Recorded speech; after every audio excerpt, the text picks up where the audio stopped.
Started with a 5 a.m. arrest by military police and got worse when my wife took the stand. Welcome to our channel, where we share the most gripping tales of betrayal, revenge, and justice. Today's story will leave you questioning everything you thought you knew about loyalty and family. Let us know in the comments where you're watching from, and buckle up for a tale that starts with a dawn arrest and ends with a reckoning that no one saw coming. Lieutenant Colonel Brooks. Steele Henderson had survived 3 combat deployments, earned 2 Bronze Stars, and commanded the respect of every soldier under his command at Fort Campbell. At 39, he was the youngest battalion commander in the 101st Airborne Division, with steel grey eyes that had seen the worst of war and emerged harder for it. His reputation was built on unwavering integrity, tactical brilliance, and an absolute commitment to the truth. That reputation meant nothing at 5:17 a.m. on a Tuesday morning when military police kicked down his front door. Brooks Henderson, you are under arrest for the murder of Sergeant First Class Parker Emerson, announced Captain Rodriguez, the lead MP, as Brooks was yanked from his bed in handcuffs. You have the right to remain silent. Brooks's wife, Yara, stood in the doorway of their bedroom, her face a mask of shock and confusion. After 15 years of marriage, she'd never seen her husband anything but composed. But now his face showed genuine bewilderment as MPs searched their home with military precision. There's been a mistake, Brooks said calmly, though his mind was racing. Parker Emerson is alive. I spoke with him yesterday during our security briefing. Captain Rodriguez's expression was grim. Sergeant Emerson's body was found in the woods behind the training facility at 0300 hours. Single gunshot to the head, execution style. Your service weapon was found at the scene. Yara gasped, her hand flying to her mouth. Their 14-year-old daughter Emma appeared at the top of the stairs, her eyes wide with terror as she watched her father being led away in handcuffs. Their 12-year-old son Jake stood behind her, tears streaming down his face. Daddy didn't do anything wrong, Emma cried out. Tell them, Daddy. Brooks looked at his children, then at Yara, his expression hardening into the tactical mask he wore during combat operations. Yara, call Colonel Patterson immediately. Tell him what's happening. Don't let the children speak to anyone without a lawyer present. As the MPs loaded Brooks into their vehicle, he caught sight of his neighbour, Major Tom Bradley, watching from his window. Tom had been Brooks's friend for 8 years, their families close, their children playing together. But now Tom's expression showed something Brooks had never seen before: doubt. The drive to the detention facility gave Brooks time to think. Parker Emerson had been investigating irregularities in the base commissary, following a money trail that led to a sophisticated theft ring. 3 days ago, Parker had requested a private meeting with Brooks, claiming he'd discovered something that went all the way to the top. They were supposed to meet this morning to discuss Parker's findings. Now Parker was dead, and Brooks was being framed for his murder. At the MP station, Brooks was processed with the same efficiency he'd once admired in military operations. Fingerprints, photographs, inventory of personal effects. The duty officer was Staff Sergeant Williams, a soldier Brooks had personally recommended for promotion 6 months earlier. Sir, I need to ask you some questions about your whereabouts last night, Williams said, his discomfort obvious. Between 1800 and 0500 hours, I was at home with my family, Brooks replied. We had dinner together, watched a movie, and went to bed around 2200 hours. Yara can verify this. Williams made notes, but avoided eye contact. Sir, did you have any conflicts with Sergeant Emerson? Any disagreements about his investigation? Brooks studied the young soldier's face, recognizing the signs of someone following orders they didn't understand. Sergeant Emerson was one of my most trusted NCOs. We had no conflicts. He was investigating financial irregularities in the commissary at my direct request. About that investigation, sir, Williams continued. Did Sergeant Emerson ever suggest that senior officers might be involved in the theft ring? The question hit Brooks like a physical blow. Someone was using Parker's investigation as cover for his murder, and they were trying to frame Brooks to stop the inquiry from reaching its true target. But who had the authority to orchestrate such a sophisticated operation? I want to speak with my attorney, Brooks said, understanding that he was dealing with something far more dangerous than a simple murder case. 2 hours later, Brooks sat in an interrogation room across from CID Special Agent Patricia Morse, a woman whose reputation for extracting confessions was legendary throughout the military justice system. Agent Morse was in her 40s, with sharp features and intelligent eyes that seemed to catalogue every micro-expression. Colonel Henderson, she began, opening a thick file. Let's discuss your relationship with Sergeant Emerson. According to multiple witnesses, you and Emerson had a heated argument 3 days ago about the scope of his investigation. Brooks's lawyer, civilian attorney James Crawford, leaned forward. My client has already stated that he and Sergeant Emerson had no conflicts. Agent Morse smiled coldly.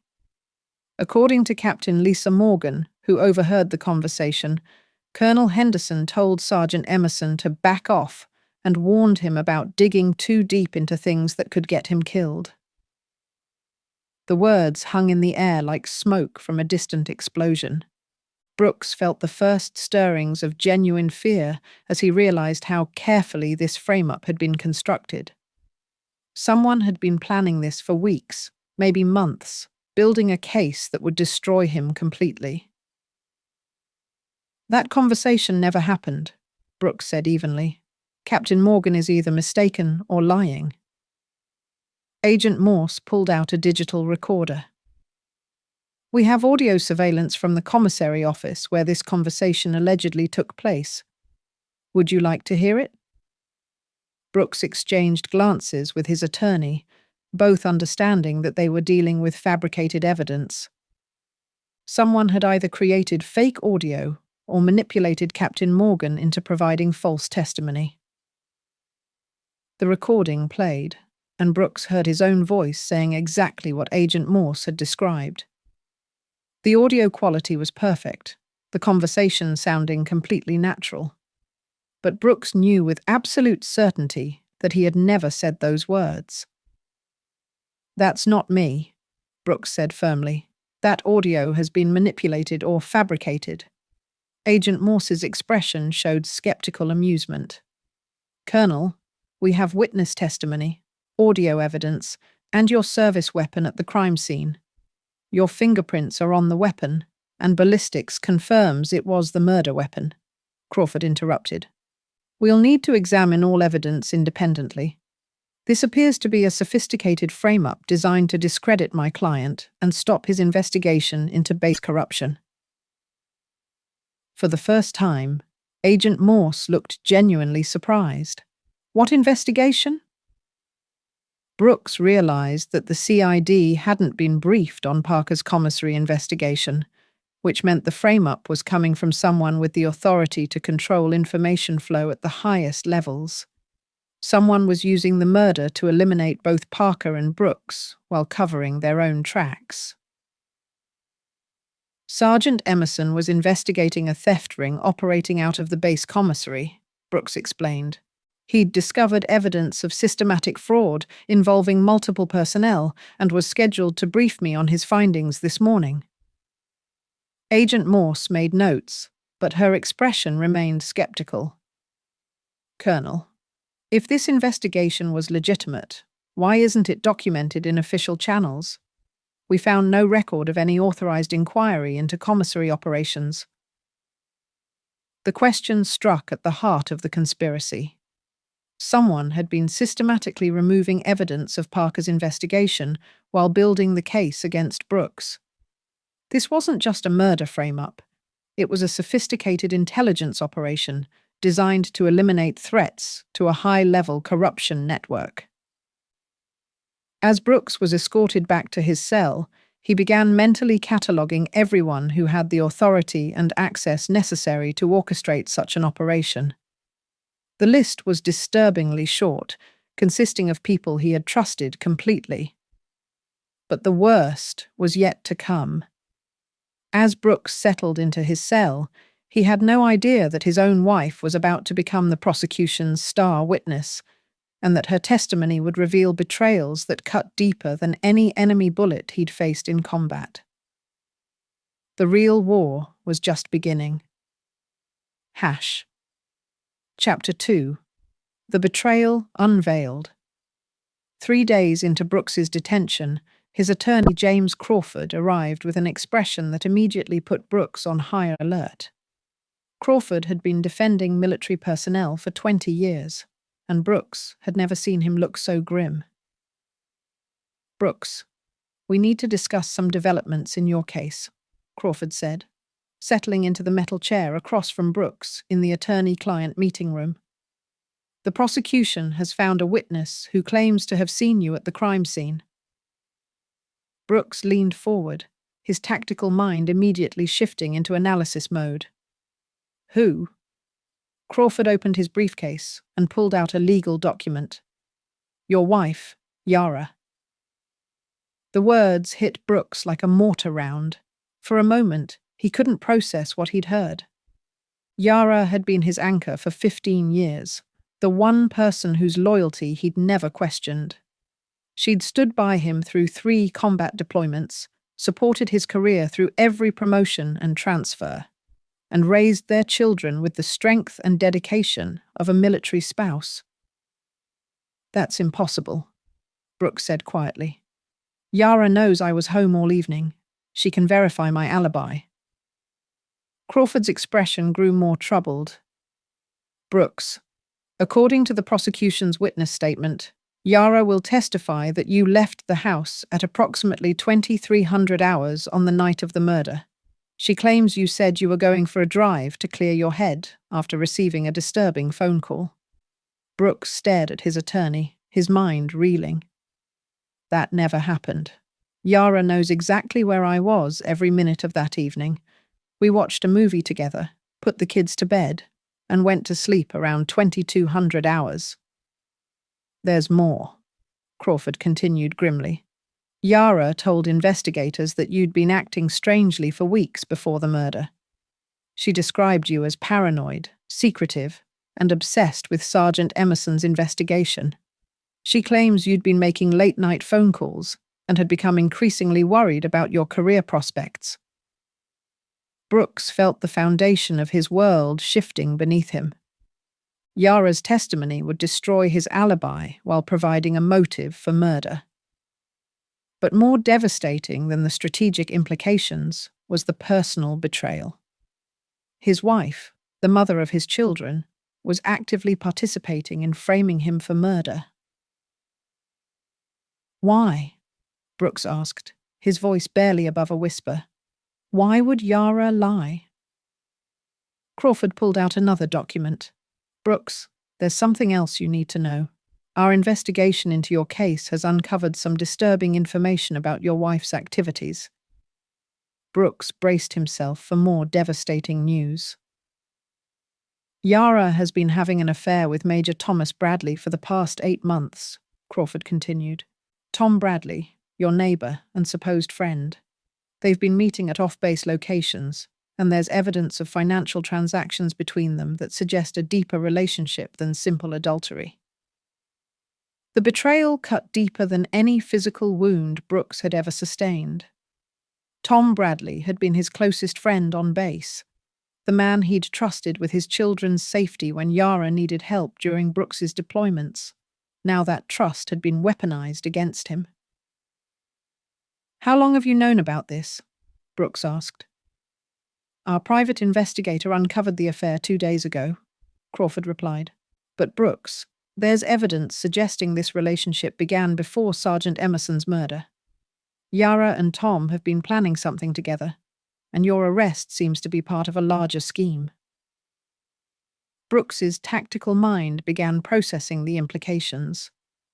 If Yara and Tom were working together, they had access to his service weapon, his schedule, and intimate knowledge of his behavior patterns. They could have stolen his weapon, used it to kill Parker Emerson, and then orchestrated the frame-up with Yara providing false testimony. But the conspiracy went deeper than adultery and murder. Someone with high-level access had manipulated evidence, controlled information flow, and coordinated multiple agencies. Tom Bradley was just a major. He didn't have the authority to orchestrate such a sophisticated operation alone. Crawford, I need you to investigate Major Bradley's recent activities, Brooks said. Focus on his finances, his communications, and any connections to personnel involved in the commissary investigation. Crawford made notes. Brooks, there's one more thing. Yara has filed for divorce and is seeking full custody of Emma and Jake. She's claiming that your arrest and the evidence against you make you an unfit father. The final betrayal was complete. Yara wasn't just framing him for murder, she was stealing his children and his future. But Brooks had survived enemy ambushes by staying calm under pressure and thinking strategically. This situation required the same approach. I need to see the complete witness statements, Brooks said. Every detail of Yara's testimony, every piece of evidence they claim to have. Someone is orchestrating this frame-up, and I'm going to find out who. That evening, Brooks received an unexpected visitor. Colonel Robert Patterson, his commanding officer and mentor, sat across from him in the visiting room with an expression of profound disappointment. Brooks, I've known you for 12 years, Patterson began. You've been one of my most trusted officers, and I've watched you build a reputation for integrity and excellence. That's why this situation is so difficult for me to accept. Brooks studied his commander's face, searching for any sign of doubt about his guilt. Sir, I didn't kill Parker Emerson. I'm being framed by people who want to stop his investigation and destroy my career. Patterson leaned forward. Brooks, the evidence against you is substantial. Your weapon, your supposed argument with Emerson, and now your wife's testimony about your behavior that night. But there's something else that troubles me even more. Brooks braced himself for another revelation. Internal Affairs has been investigating you for the past 6 months, Patterson continued. There are allegations that you've been involved in the commissary theft ring that Emerson was investigating. The theory is that you killed Emerson to prevent him from exposing your involvement. The accusation hit Brooks like a physical blow. Not only was he being framed for murder, but his entire career and reputation were being systematically destroyed through fabricated evidence of corruption. Sir, that's completely false, Brooks said firmly. I ordered Emerson's investigation because I suspected there was a theft ring. I would never participate in the corruption I was trying to expose. Patterson's expression showed the conflict between his personal trust in Brooks and the mounting evidence against him. Brooks, I want to believe you, but Internal Affairs has financial records showing suspicious transactions in your personal accounts, large cash deposits that coincide with inventory discrepancies in the commissary. Brooks realized that the conspiracy was more sophisticated than he'd initially understood. Someone had been planting evidence of corruption in his financial records while using his own investigation as cover for their crimes. When Parker Emerson got too close to the truth, they eliminated him and framed Brooks as both the murderer and the corrupt officer. Sir, I need you to examine those financial records personally, Brooks said. Compare them with my actual bank statements and transaction history. Someone has been manipulating evidence to make me appear guilty of crimes I was trying to solve. Patterson nodded slowly. Brooks, I'll look into this personally, but you need to understand that if these allegations are true, it won't just be a court-martial. You'll face federal charges for corruption and murder. As Patterson left, Brooks sat alone in the visiting room, mentally cataloguing everything he'd learned. The conspiracy involved multiple people with high-level access, sophisticated evidence manipulation, and a plan that stretched back months. Yara's betrayal was devastating personally, but it was also the key to understanding the larger operation. Someone had convinced his wife to participate in framing him for murder. That required either coercion or incentives that went beyond simple adultery. Yara was being used as a weapon against him, just as his own investigation had been turned into evidence of his guilt. But Brooks had one advantage his enemies didn't know about. He'd been documenting everything related to the commissary investigation in encrypted files stored off base. If he could get access to those files, he might be able to prove his innocence and expose the real conspiracy. The problem was that he was locked in a military detention facility, facing murder charges, with his own wife testifying against him. The people he'd trusted most had become his enemies, and his enemies had access to every resource he'd once commanded. Brooks Henderson was fighting for his life, his freedom, and his children's future, and the war was about to get much worse. 2 weeks later, Brooks sat in the defendant's chair as his court-martial began. The military courtroom was packed with officers and senior NCOs, many of whom had served under Brooks's command. Their faces showed a mixture of disbelief, disappointment, and curiosity about how a decorated officer had allegedly fallen so far. The prosecution was led by Major Jessica Torres, a prosecutor known for her methodical approach and devastating cross-examinations. She had built her career on high-profile military justice cases and had never lost a murder trial. "Ladies and gentlemen of the jury," Major Torres began her opening statement, "the evidence will show that Lieutenant Colonel Brooks Henderson murdered Sergeant First Class Parker Emerson to prevent him from exposing a corruption scheme that reached the highest levels of command." Brooks watched the jury's faces as Torres outlined the prosecution's case. The panel consisted of 5 colonels and 2 command sergeant majors, all senior enough to understand the gravity of the charges and the implications for military justice. "The defendant's own wife will testify that he left their home on the night of the murder," Torres continued. "She will describe his increasingly paranoid behavior, his obsession with controlling Sergeant Emerson's investigation, and his desperate attempts to protect his criminal enterprise." Brooks's attorney, James Crawford, had prepared him for Yara's testimony, but hearing it described in open court still felt like a physical assault. The woman he'd loved and trusted for 15 years was about to destroy him publicly. "Furthermore," Torres continued, "financial records will show that the defendant received substantial payments from the theft ring he was supposed to be investigating. When Sergeant Emerson discovered this corruption, Lieutenant Colonel Henderson silenced him permanently." The prosecution's first witness was Captain Lisa Morgan, who claimed to have overheard Brooks threatening Parker Emerson. Morgan took the stand with obvious nervousness, avoiding eye contact with Brooks as she was sworn in.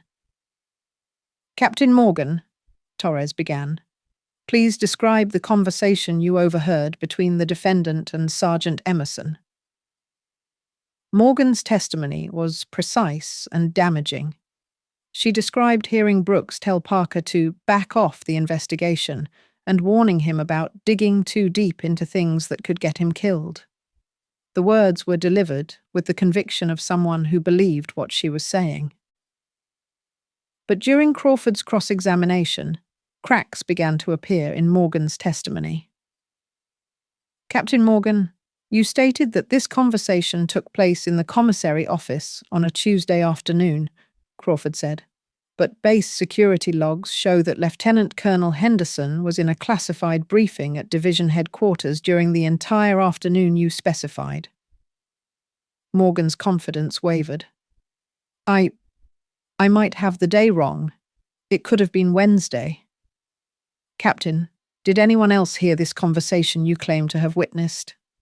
No, sir. I was the only one present. Crawford pulled out a document. Captain, 3 weeks ago you were passed over for promotion for the second time. Isn't it true that you blamed Lieutenant Colonel Henderson for writing a negative evaluation that damaged your career prospects? Torres objected. But the damage was done.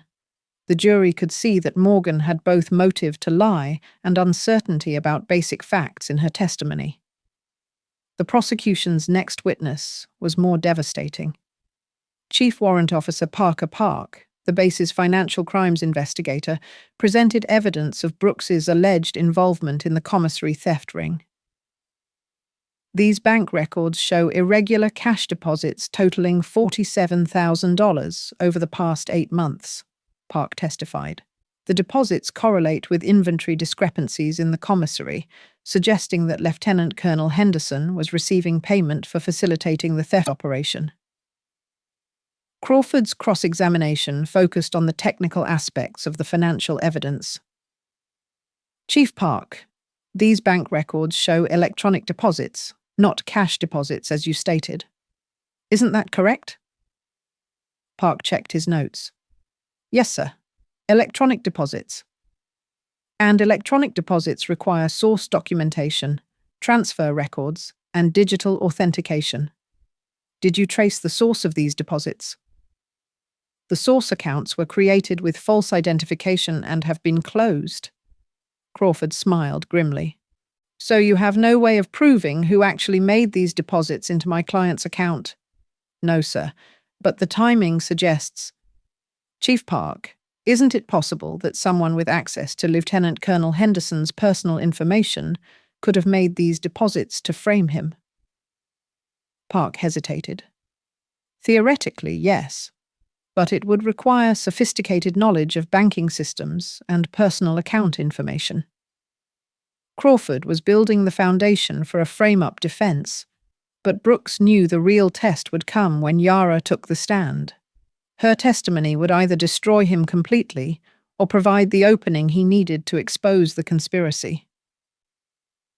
On the second day of the trial, Major Torres called Yara Henderson to testify against her husband.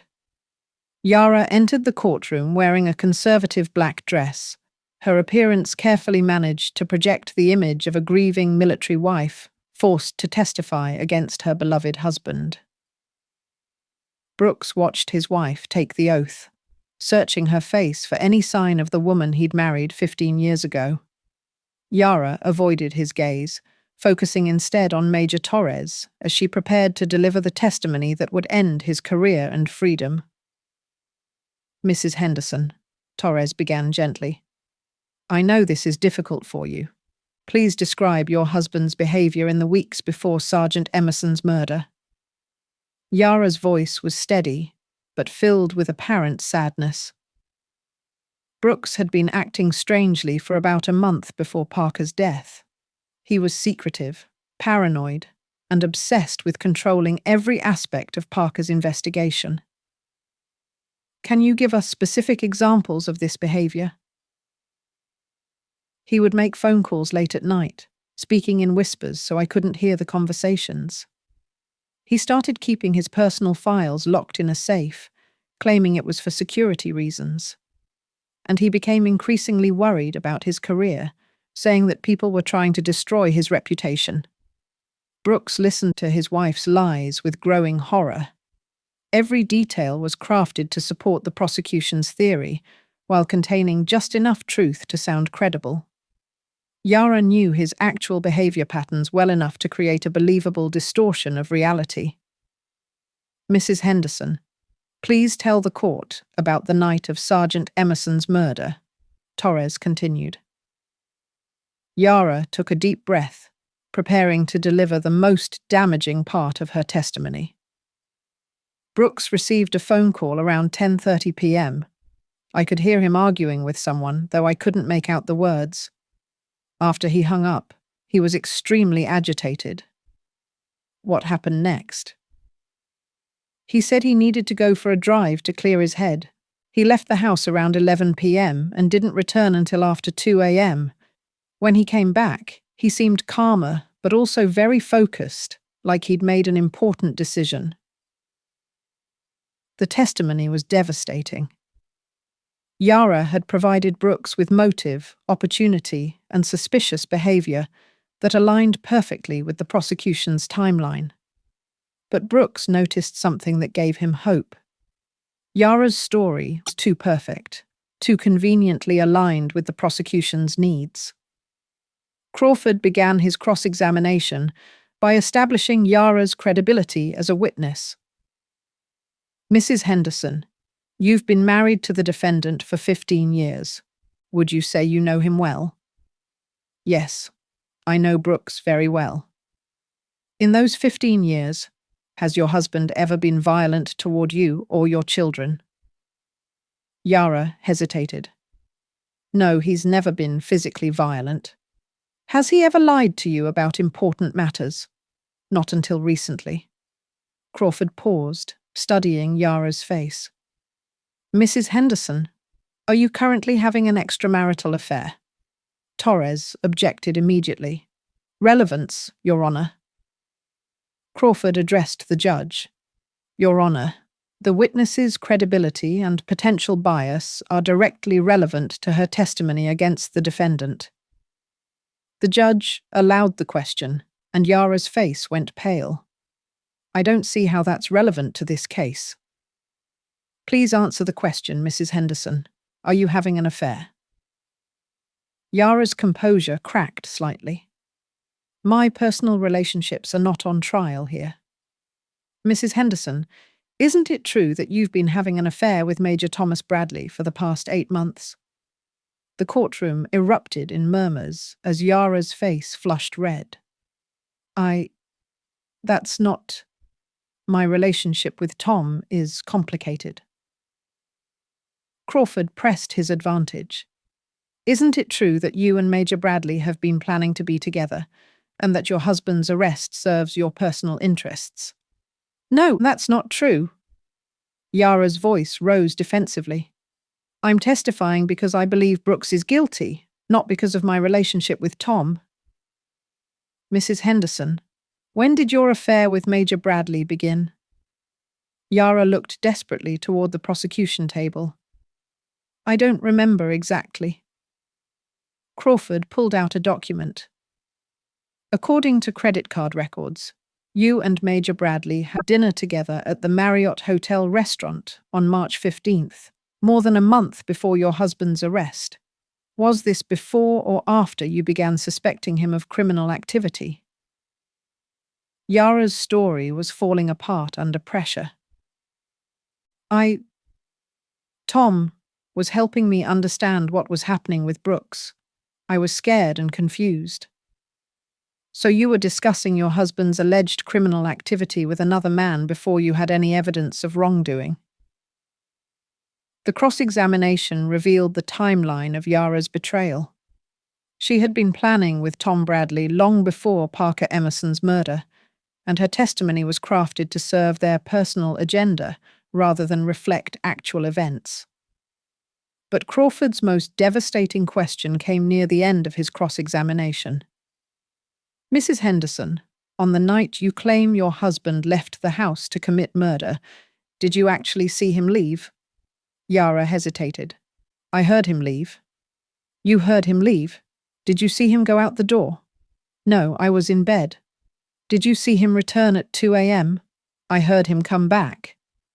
Mrs. Henderson, isn't it possible that your husband never left the house that night, and that you've fabricated this entire story to support your affair with Major Bradley? Yara's composure finally broke completely. No, I'm telling the truth. Brooks left that night, and when he came back, I knew something terrible had happened. But the damage was done. Yara's testimony, which should have been the prosecution's strongest evidence, had been exposed as the product of adultery and personal betrayal. The jury could see that she had both motive to lie and uncertainty about the basic facts she claimed to witness. As Yara left the stand, she finally made eye contact with Brooks. For a moment, he saw something that might have been regret or sorrow in her eyes. But then, her expression hardened into the mask of righteous anger she'd worn throughout her testimony. Brooks realized that Yara had convinced herself that her lies were justified. In her mind, she was the victim of a marriage to a man who put his career before his family. The affair with Tom Bradley wasn't betrayal. It was her salvation from a relationship that had become a prison. But Brooks also understood that Yara's testimony, despite its devastating content, had given him the opening he needed. The prosecution's case was built on lies, manipulation, and personal betrayal. If he could expose the real conspiracy behind Parker Emerson's murder, he might be able to save himself and his children. The war was far from over. It was just entering its most dangerous phase. Chapter 4. The Counter-Attack. That night in his cell, Brooks reviewed every detail of Yara's testimony, searching for the inconsistencies that would expose the larger conspiracy. His wife's betrayal had been devastating personally, but it had also revealed the operational structure of the frame-up. Someone had convinced Yara that he was guilty, provided her with a script for her testimony, and coordinated her affair with Tom Bradley as additional motivation. The next morning brought an unexpected visitor. Emma, his 14-year-old daughter, sat across from him in the visitation room with tears in her eyes and a determination that reminded Brooks of himself at that age. "Daddy, I know you didn't do what they're saying," Emma said quietly. "Mum's been acting weird for months, and she's been lying to me and Jake about where she goes at night." Brooks felt a surge of hope mixed with concern for his daughter's safety. "Emma, what do you mean?" "Mum's been meeting with Uncle Tom almost every night since you got arrested. They think Jake and I don't know, but I've been listening to their conversations. They're planning something together, and it involves making sure you never come home." Brooks leaned forward, his tactical mind processing this new intelligence. "Emma, I need you to be very careful. Don't let your mother or Tom know that you're suspicious. Can you tell me exactly what you've heard?" Emma pulled out a small notebook, showing the same attention to detail that Brooks had tried to instill in both his children. "Last night, Mum told Tom that her testimony went well, and that your lawyer couldn't prove she was lying.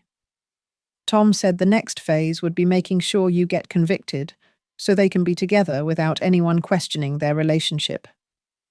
The conversation confirmed Brooks's suspicions that Yara and Tom were active participants in the conspiracy rather than mere opportunists taking advantage of his arrest. But Emma's next revelation shocked him. "Daddy, I also heard Tom talking on the phone with someone about cleaning up loose ends. He mentioned Parker Emerson's name and said something about making sure no one could trace the operation back to the real source." Brooks felt his blood chill. If Tom Bradley was involved in covering up Parker Emerson's murder, then the conspiracy reached far beyond simple adultery and frame-up. Someone was using military resources and personnel to commit murder and eliminate witnesses. "Emma, I need you to promise me something," Brooks said urgently. "Don't let anyone know about these conversations. Don't tell your mother, Tom, or anyone else what you've told me. And if anything happens to me, I want you to contact my attorney immediately." Emma nodded, but her next question broke Brooks's heart. "Daddy, is Mum really trying to send you to prison forever?" Brooks looked at his daughter's face, seeing innocence confronting the reality of adult betrayal. "Emma, your mother believes she's doing the right thing, but sometimes people make choices that hurt the people they're supposed to love most." After Emma left, Brooks requested an emergency meeting with his attorney. Crawford arrived within 2 hours, and Brooks shared everything his daughter had revealed. "This changes everything," Crawford said, making notes furiously. "If Tom Bradley is involved in covering up the murder, then we're dealing with a conspiracy that goes far beyond framing you. Someone ordered Parker Emerson's death, and they're using Yara and Tom to ensure you take the blame." Brooks pulled out a piece of paper with names and connections he'd been mapping. "Crawford, I need you to investigate Tom Bradley's recent activities, his communications, and his connections to anyone involved in the commissary investigation. Focus on his financial records and any evidence of coordination with other personnel." Crawford studied Brooks's analysis. "You think Tom is the operational leader of this conspiracy?" "No," Brooks replied. "Tom's a major. He doesn't have the authority or access to manipulate evidence at this level. Someone higher up is running this operation, and Tom is just the field operative handling Yara and the evidence planting." Over the next 3 days, Crawford's investigation into Tom Bradley revealed a pattern of suspicious activities that supported Brooks's theory. Tom had made several unexplained trips off base in the weeks before Parker Emerson's murder. His financial records showed large cash deposits that he couldn't explain. Most importantly, phone records revealed frequent communication with a number registered to a shell company with connections to defense contracting. But the breakthrough came from an unexpected source. Staff Sergeant Williams, the MP who had processed Brooks's arrest, requested a private meeting with Crawford. "Sir, I need to tell you something about the night Colonel Henderson was arrested," Williams said, his obvious nervousness suggesting he was taking a significant risk. "The evidence we found at the crime scene, it didn't feel right." Crawford leaned forward. "What do you mean?" "The colonel's service weapon was sitting on top of leaves that had fallen the day before the murder. But the weapon looked clean, like it had been placed there recently, and the serial number had been partially filed off, then restored with acid etching. This was the first concrete evidence that the physical evidence had been planted. Someone had stolen Brooks's weapon, used it to kill Parker Emerson, then altered it to obscure the chain of custody before placing it at the crime scene. Sergeant Williams, did you report these inconsistencies to your superiors?" Williams shook his head. "I tried to, sir, but Captain Rodriguez told me to focus on processing the arrest and not to speculate about evidence that wasn't my responsibility." Crawford realized that the conspiracy included people within the MP unit itself. Captain Rodriguez had been suppressing questions about the evidence while ensuring that the frame-up proceeded without investigation. "Sergeant, would you be willing to testify about these observations?" Williams hesitated. "Sir, I've got a family to support and a career to protect, but I also swore an oath to uphold justice. If Colonel Henderson is innocent, then someone needs to speak up." The next day, Crawford requested an emergency hearing to present new evidence. Judge Colonel Patricia Hayes agreed to hear the motion in chambers, with only the prosecution and defense present. "Your Honor," Crawford began, "we have evidence that physical evidence in this case was planted and that witness testimony was coordinated as part of a conspiracy to frame Lieutenant Colonel Henderson." Major Torres objected immediately. "Your Honor, the defense is engaging in desperate speculation without foundation." Crawford presented Staff Sergeant Williams's testimony about the planted weapon, Emma's information about Tom Bradley's involvement, and the financial evidence showing coordination between multiple parties. Judge Hayes reviewed the evidence carefully. "Counselor, these are serious allegations. Are you prepared to prove that there's a broader conspiracy to frame your client?" "Yes, Your Honor. We request permission to expand our investigation and subpoena records that will expose the real perpetrators of this crime." Torres fought the motion aggressively. arguing that the defense was trying to distract from overwhelming evidence of Brooks's guilt. But Judge Hayes was intrigued by the inconsistencies in the prosecution's case. "I'm going to allow limited additional investigation," Judge Hayes ruled. "But Mr. Crawford, you have 72 hours to present concrete evidence of this alleged conspiracy. If you can't substantiate these claims, the trial will proceed with the current evidence." Crawford had 3 days to prove that Brooks was the victim of a sophisticated frame-up. But Brooks had one more card to play, and it would require him to risk everything on a single, desperate gambit. That night, Brooks wrote a letter to his commanding officer, Colonel Patterson, requesting a private meeting. In the letter, he revealed everything he suspected about the conspiracy and asked Patterson to verify one specific detail that would expose the real mastermind behind Parker Emerson's murder. The letter was a calculated risk. If Patterson was involved in the conspiracy, Brooks would be revealing his hand to the enemy. But if Patterson was innocent, he might be the key to uncovering the truth and saving Brooks's life. The next morning, Colonel Patterson arrived at the detention facility with an expression that Brooks couldn't interpret. Patterson's first words would either save Brooks's life or seal his fate forever.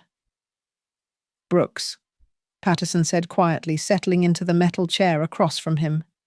"I received your letter, and I've spent the last 18 hours investigating the claims you made."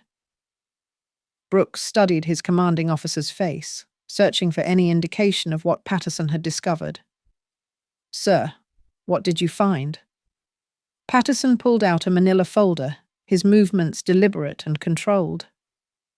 "You asked me to verify the security protocols for your service weapon. According to our records, your sidearm was checked out for a training exercise 3 weeks ago by someone using your authorization code." Brooks leaned forward. "Sir, I never authorized anyone to check out my weapon. I've had it in my possession the entire time." "That's what I suspected," Patterson replied. "The authorization was processed electronically using your command access, but the digital signature doesn't match your actual authentication pattern. Someone with administrative access forged the checkout." This was the breakthrough Brooks had been hoping for. Someone with high-level system access had stolen his weapon weeks before the murder, giving them time to plan the frame-up while maintaining plausible deniability. "Sir, who has the authority to forge digital authorizations in the weapons checkout system?" Patterson's expression grew grim.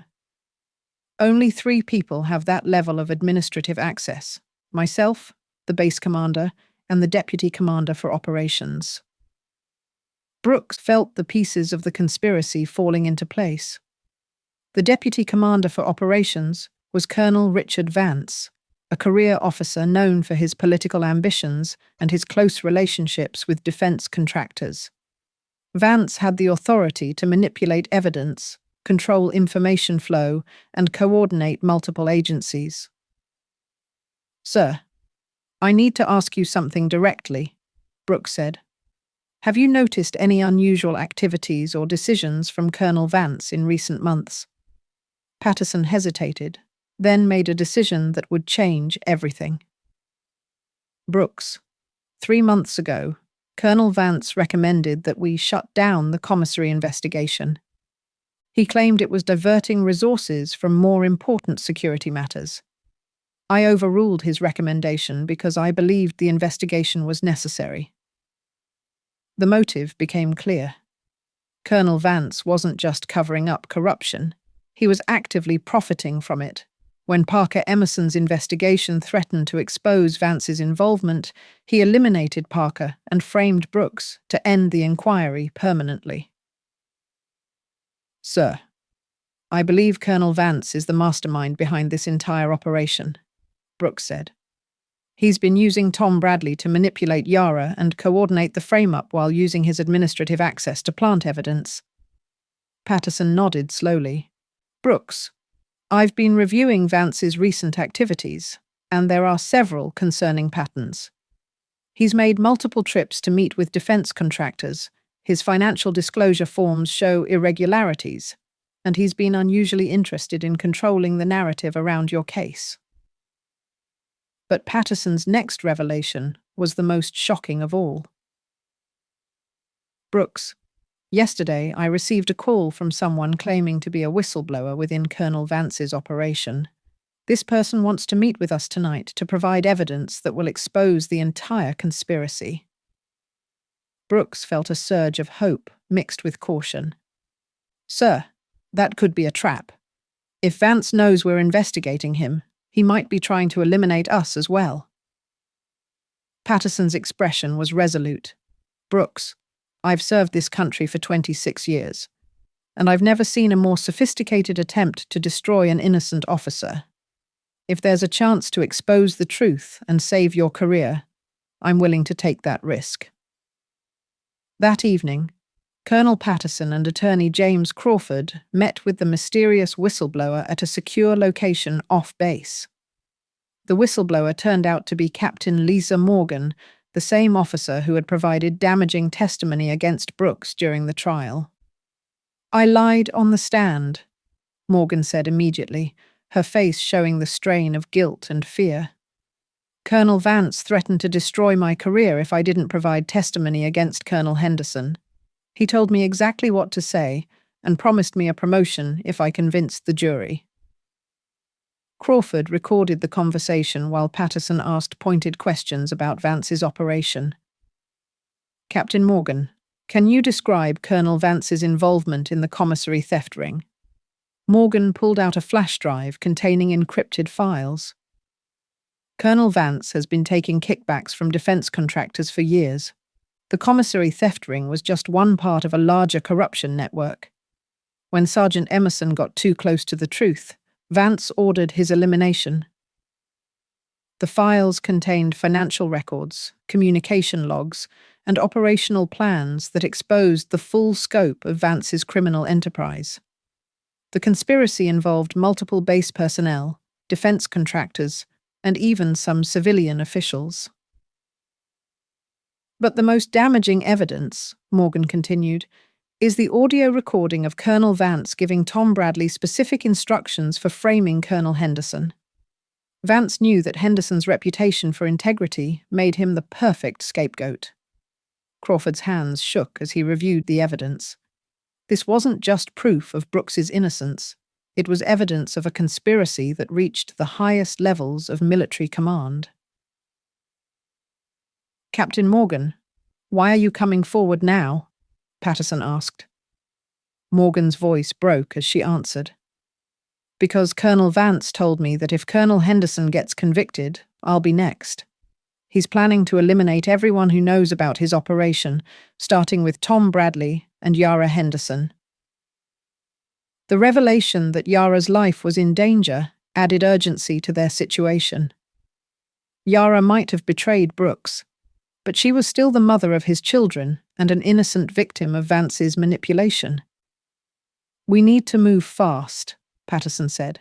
If Vance suspects that his operation has been compromised, he'll accelerate his timeline for eliminating witnesses.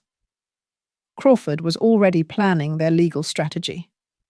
We have enough evidence to request an immediate hearing and present this new information to the judge, but we need to ensure Captain Morgan's safety while we prepare the case. Patterson made the arrangements for Morgan's protection, while Crawford prepared the emergency motion. But as they were leaving the meeting location, they spotted a familiar vehicle in the parking lot, Tom Bradley's car. Tom Bradley stepped out of the shadows with two other men Brooks didn't recognize. His expression was cold and determined as he approached the group. Colonel Patterson, you and your friends need to come with us, Tom said, revealing a service weapon. Colonel Vance wants to speak with you personally. The trap had been sprung. Vance had been monitoring their communications and had sent Tom to eliminate the threat to his operation. But Brooks had anticipated this possibility and had prepared one final contingency plan. Earlier that day, Brooks had given Emma a sealed envelope with instructions to deliver it to the FBI if anything happened to him or Colonel Patterson. The envelope contained copies of all the evidence they'd gathered, along with a detailed explanation of Vance's conspiracy. As Tom Bradley forced them into his vehicle, Brooks realized that the next few hours would determine whether justice would prevail or whether Vance's conspiracy would succeed in eliminating everyone who threatened his criminal empire. The war for Brooks's life, his family's safety, and military justice itself was about to reach its climactic battle. Chapter 5. The Final Gambit. Tom Bradley drove them to an abandoned warehouse on the outskirts of Fort Campbell, his two companions maintaining silent watch over Patterson, Crawford, and Morgan. Brooks remained in his cell, unaware that his commanding officer and attorney had been captured, but his contingency plan was already in motion. At exactly 9 p.m., Emma Henderson knocked on the door of FBI Special Agent Rebecca Torres, no relation to the prosecutor. Agent Torres had been investigating defense contractor corruption for months and immediately recognized the significance of the evidence Emma provided. "Young lady, how did you get these documents?" Agent Torres asked, reviewing the explosive contents of Brooks's envelope. "My dad told me to bring them to you if anything happened to Colonel Patterson," Emma replied. "He said you were the only person outside the military who could be trusted with this information." Agent Torres realized she was looking at evidence of a conspiracy that involved murder, fraud, and the systematic corruption of military justice. But more importantly, she understood that several people's lives were in immediate danger. Meanwhile, at the warehouse, Colonel Vance arrived to personally oversee the elimination of the threats to his operation. Vance was a tall, distinguished officer whose reputation for military excellence masked his criminal activities. "Gentlemen," Vance said, addressing Patterson, Crawford, and Morgan, "you've created a significant problem for me. I had hoped to resolve this situation quietly, but your investigation has forced me to take more direct action." Patterson faced his superior officer with unwavering dignity. "Dick, I've known you for 15 years. I never suspected you were capable of murder and corruption on this scale." Vance's expression showed no remorse. "Bob, you forced this situation by refusing to shut down the commissary investigation. I tried to handle it quietly, but you and Henderson were too dedicated to your precious integrity." Crawford, despite being held at gunpoint, continued gathering information that might help expose the conspiracy. "Colonel Vance, how many people have you killed to protect your operation?" "Only Parker Emerson so far," Vance replied coldly. "But that number is about to increase significantly. Tom, take them to the back room and make it look like a robbery gone wrong." But Tom Bradley hesitated, the reality of multiple murders finally breaking through his commitment to the conspiracy. "Sir, killing a colonel and a civilian attorney will bring too much attention. Maybe we should consider other options." Vance pulled out his own weapon, pointing it at Tom. "Major Bradley, you've served your purpose in this operation. Your affair with Henderson's wife provided the perfect cover for our activities. But now you're becoming a liability yourself." Tom realized that he had been manipulated as much as Yara, used as a tool in Vance's larger scheme, and now facing elimination when his usefulness ended.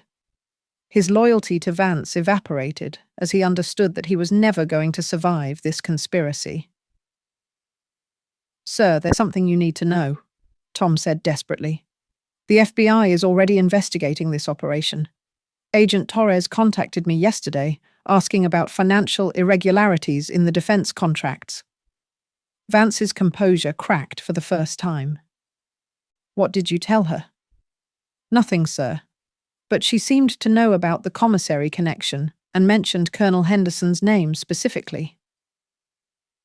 The revelation that federal investigators were already involved changed the tactical situation completely. Vance could no longer simply eliminate witnesses and cover up the conspiracy. He needed to execute a more sophisticated exit strategy. But at that moment, FBI vehicles surrounded the warehouse. Agent Torres had traced Tom Bradley's location using his phone's GPS signal and had coordinated with military police to raid Vance's meeting. "Federal agents, drop your weapons and exit the building with your hands visible." Vance realized that his conspiracy was collapsing, but he had one final card to play. "Everyone stays calm," he announced. "Tom, you're going to walk outside and tell the agents that this is a routine military exercise. Patterson and Crawford will remain here as insurance." Tom Bradley faced the defining moment of his life. He could continue serving Vance's criminal conspiracy, or he could make the choice that might redeem his betrayal of Brooks and Yara. "No, sir," Tom said quietly. "I'm done being part of this operation." Tom dropped his weapon and walked toward the door, leaving Vance alone with his two remaining allies and 3 hostages. But Captain Morgan made a desperate decision that changed everything. "Colonel Vance," Morgan called out, "the FBI already has all the evidence they need. I provided them with recordings of our conversations and copies of all the financial records. Killing us won't stop the investigation." Vance spun toward Morgan, his weapon raised, but Patterson tackled him before he could fire. The 2 colonels fought desperately, while Crawford helped Morgan escape toward the front of the building. Outside, Agent Torres coordinated with military police to secure the area, while Tom Bradley provided information about the people inside and the layout of the building. Tom's cooperation didn't excuse his previous crimes, but it might save the lives of the hostages. "Agent Torres," Tom said urgently, "Colonel Vance has lost control of the situation. He'll kill the hostages rather than face prosecution for murder and corruption." Agent Torres made the tactical decision to breach the building immediately. FBI agents and military police entered from multiple points, while Patterson and Vance continued their struggle for control of the weapon. The confrontation ended when Vance, realizing that his conspiracy had been completely exposed, turned his weapon on himself rather than face the consequences of his crimes. His suicide eliminated the mastermind of the conspiracy, but also removed the primary witness who could have provided testimony about the full scope of the corruption network. Chapter 6. Justice and Redemption. 3 days later, Brooks Henderson walked out of the military detention facility as a free man. All charges against him had been dropped after the FBI's investigation confirmed his innocence and exposed the conspiracy that had framed him. Judge Colonel Hayes convened an emergency hearing to officially dismiss the case and address the misconduct that had nearly destroyed an innocent officer's life. "Lieutenant Colonel Henderson," Judge Hayes said, "this court apologizes for the injustice you have suffered. The evidence clearly shows that you were the victim of a sophisticated conspiracy designed to frame you for a murder you did not commit." Brooks stood at attention, his uniform perfectly pressed despite everything he had endured. "Your Honor, I hold no animosity toward this court or the military justice system. The system worked when honest people like Colonel Patterson and Agent Torres were willing to seek the truth. But the personal aftermath of the conspiracy was more complex than the legal resolution. Yara Henderson faced her own reckoning for her role in the frame-up, and the future of Brooks's family remained uncertain. Yara met Brooks at their home the day after his release, her appearance showing the strain of weeks of guilt and fear. She had learned about Colonel Vance's plan to eliminate her, and had finally understood how completely she had been manipulated. "Brooks, I know there's nothing I can say that will excuse what I did," Yara began, tears streaming down her face. "I believed Tom when he told me you were involved in corruption. I thought I was protecting our children from a father who had become a criminal." Brooks looked at the woman he had loved for 15 years, seeing both the person who had betrayed him and the mother of his children who had been victimized by the same conspiracy. "Yara, we both made choices that damaged our family," Brooks replied. "I can forgive you for being deceived, but I can't forget that you chose to believe the worst about me without giving me a chance to defend myself."